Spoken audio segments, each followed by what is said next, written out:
વરસાદની સિઝન છે, વરસાદ ચાલુ છે, પણ આપણે વરસાદમાં વાડીમાં કંઈ કામ કરી શકતા નથી. ત્યારે વૃક્ષો વાવવા વગેરે કાર્ય કરવા જોઈએ, અથવા તો ખેતરની શેઢે કોઈ નિંદામણ કરી અને ત્યાં આપણે કોઈ બકાલું શાકભાજી, કંટોલા, ટિંડોરા, દોડી આવું બધું વાવવું જોઈએ.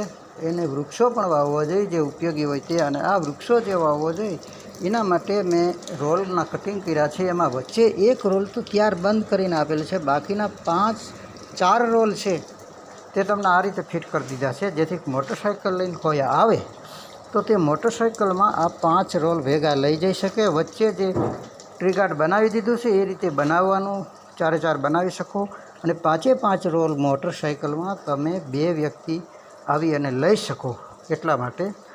અને ફક્ત 280 લેખે 1400 રૂપિયામાં આ 5 ટ્રીગાર્ડ તમારે આવી જાય. અને વૃક્ષ જ્યાં 5 વાવવા હોય ત્યાં તમે વાવી શકો. તો ખેડૂત મિત્રોને મારી નમ્ર વિનંતી કે આ 5 વૃક્ષ દરેક વ્યક્તિ વાવો અને 5 ટ્રીગાર્ડ ફક્ત 1400માં લ્યો.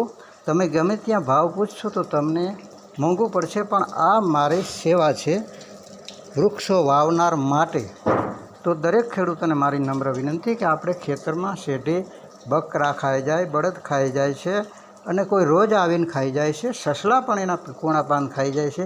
માટે મહેરબાની કરીને ટ્રીગાર્ડ અવશ્ય રાખો. અને ટ્રીગાર્ડ માટે ફક્ત સસ્તા 1 જોતું હોય તો ફક્ત 280 રૂપિયા અને 5 જોતા હોય તો પણ 280 લખે 1400માં આવી રીતે રોલ વાળી દીધો છે. મોટરસાઇકલમાં 2 વ્યક્તિ આવીને લઈ શકે. અને વધુ જોતા હોય તો પણ સંપર્ક કરજો.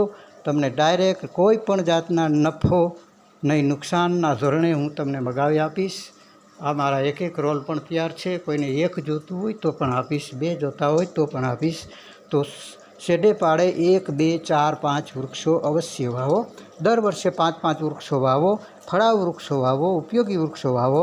હું એમ નથી કહેતો કે ટેટાન, વડલાન, લીમડા વાવો. તમારી જ્યાં કુદરતી વૃક્ષો હોય તે, તમારી આજુબાજુ કુદરતી દેશી કુળ વૃક્ષો થતા હોય તેમાંથી રાવણા, જાંબુ, કરમદા, આંબળા, હરડે આવા બધા વૃક્ષો વાવો. અને જેના માટે જે માની લો કે ઝીણા પાંદવાળા છે ખેતરમાં ખરે ને તો પણ 1 વૃક્ષ તમને 1 DAP જેટલો ફાયદો કરે છે.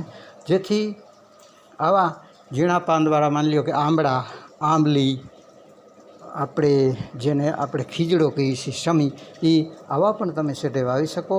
મોટે ભાગે જો દરેક વાડીને ફરતે પડતર જમીન છે, એમાં ભૂંડળા રહે છે, ઉંદર રહે છે, એવા નુકસાનકારક જીવજંતુઓ તમારા ખેતરના માટે નડતા હોય એવા જીવજંતુઓ છે.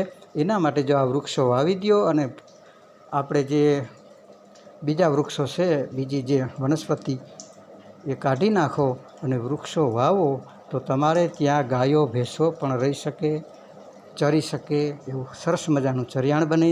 અને વૃક્ષોમાંથી તમને ઉત્પાદન મળે.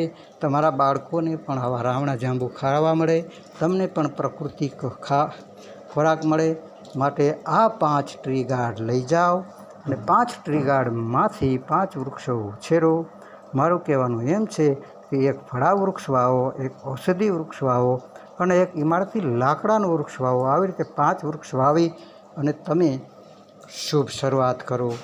જય હિન્દ, જય ધન્વંતરી. અત્યારે વૃક્ષો વાવવાનો સમય છે, શ્રેષ્ઠ સમય છે. ધોળે પાણી પૂગી ગયું છે. ખોદવા માટે પણ તમે ખાડો ગારશો એટલે જમીન પણ પોચી થઈ ગઈ છે. માટે વરસાદ જેવો બંધ થાય તેવો તરત જ વૃક્ષો વાવવાની શરૂઆત કરો. જય ધન્વંતરી, જય ભારત. તો શુભ શરૂઆત માટે કોઈ રાહ જવાની ન હોય. આવો અને વૃક્ષો લાવો. જામજોધપુર તાલુકા માટે પાડેશ્વર નર્સરીથી આપણે 4-5 વૃક્ષો લઈ આવો. જય ધન્વંતરી.